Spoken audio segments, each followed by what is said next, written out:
Mukunda jewellers తెలంగాణలో మొట్టమొదటి factory outlet మన కొత్తపేటలో ఫిబ్రవరి 14న గొప్ప శుభారంభం. అందమైన ఈ శుభారంభంలో ఎన్నో విశేషాలు. ముకుందా జ్యువెలర్స్ కొత్తపేట.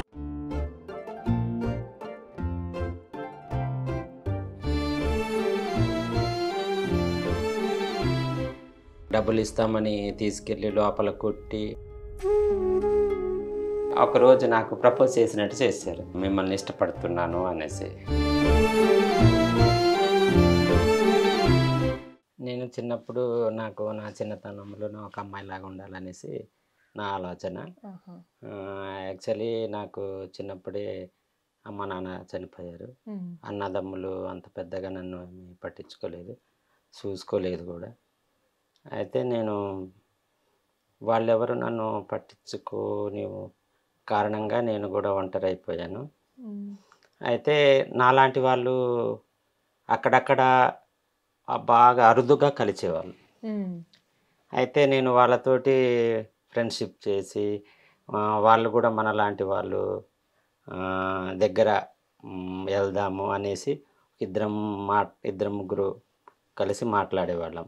అయితే మేము తరచూ ఇక్కడ మా వాళ్ళ దగ్గరికి అప్పుడప్పుడు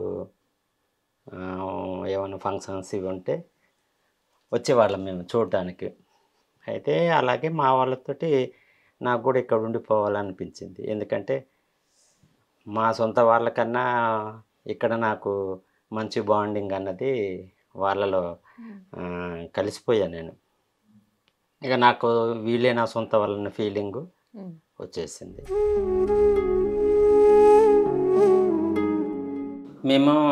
నేను ఒక సెక్స్ వృత్తి చేస్తాం మేము. ఇది భిక్షటన కాక సెక్స్ వృత్తి కూడా చేస్తాము. నేను అక్కడికి వెళ్ళినప్పుడు కొంతమంది రౌడీలు నా మీదకి అటాక్ చేయడానికి వచ్చారండి. వచ్చారు. అయితే ఈ అబ్బాయి ఒక చోట ఏదో నించుని ఉన్నాడు. అంటే లారీ క్లీనర్ అయినా, లారీ క్లీనర్గా వాళ్ళు బండి ఒక చోట నిలుపుకొని అక్కడ వంట చేసుకుని తిని అక్కడ కూర్చున్నారు. ఒక ముగ్గురు వ్యక్తులు నా మీదకి మమ్మల్ని కొట్టేసి పైసలు లాక్కొని పోతారు. అయితే దాని మూలాన ఏమైందంటే నేను కేకలు పెడుతున్నాను. కేకలు పెడుతుంటే అప్పుడు ఆయన వచ్చేసారనమాట. వచ్చేసి ఏమైందంటే వాళ్ళని పట్టుకొని కొట్టలేదు కానీ బెదరగొట్టారు. బెదరగొడితే అప్పటి నుంచి మేము మంచిగా మాట్లాడటము. అప్పుడు ఫోన్లు ఏం లేవు మాకు. నేను ఆ టైంకి అక్కడ వస్తానని ఆయనకు తెలుసు. ఒకరోజు నాకు ప్రపోజ్ చేసినట్టు చేశారు, నా పేరు ఫలానా, నేను మిమ్మల్ని ఇష్టపడుతున్నాను అనేసి. అయితే మా కమ్యూనిటీలో ఇలాంటివి ఉండవండి. మేము ఒక చోట ఉండటానికి మాకు చాలా రూల్స్ పెడతారు. ఆ రూల్స్ మీరు ఉండలేరు, మా లాంటి వాళ్ళ దగ్గర ఉండలేరు అన్నాను. అని చెప్పేసరికి లేదండి నేను ఎట్లయినా ఉంటానని నాతో వచ్చేసారు. అక్కడ ఆయన ఓనర్కి చెప్పేసి నాతో వచ్చేసారు. వచ్చేసినప్పటి నుంచి నాతోనే ఉన్నారు.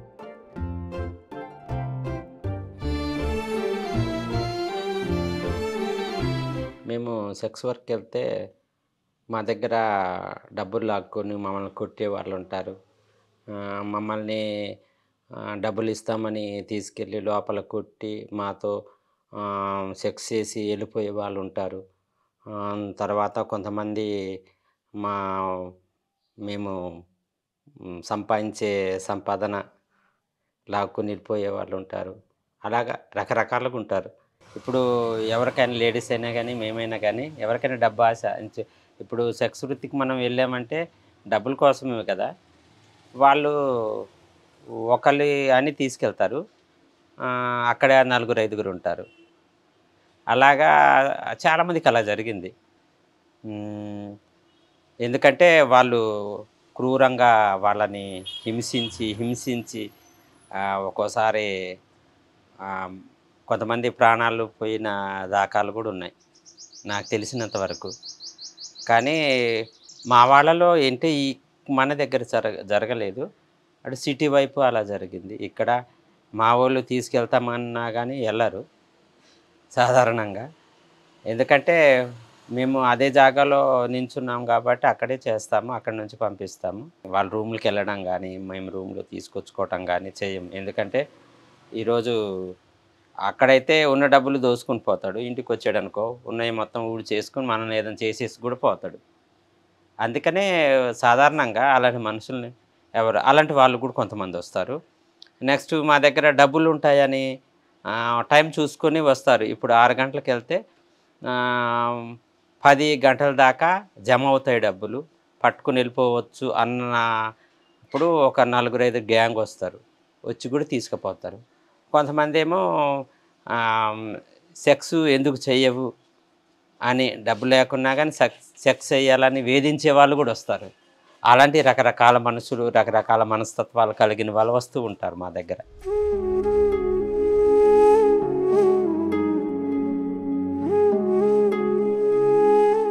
సొసైటీ గూడా ట్రాన్స్‌జెండర్‌కి ఒక అవకాశం అన్నది ఇవ్వాలన్నది నా ఆశ. ఎందుకంటే మేము మా వయసు పెద్దగా అయిపోయింది గాబట్టి నాకింకేం ఉద్యోగ అవకాశాలుండవు. నెక్స్ట్ మా జనరేషన్‌కి వాళ్ళతో పాటు చదువుకోవటానికి గానీ, విద్యా అర్హత గానీ, వాళ్ళకి ఉద్యోగ అవకాశాలు గానీ, అవి కల్పించాలి.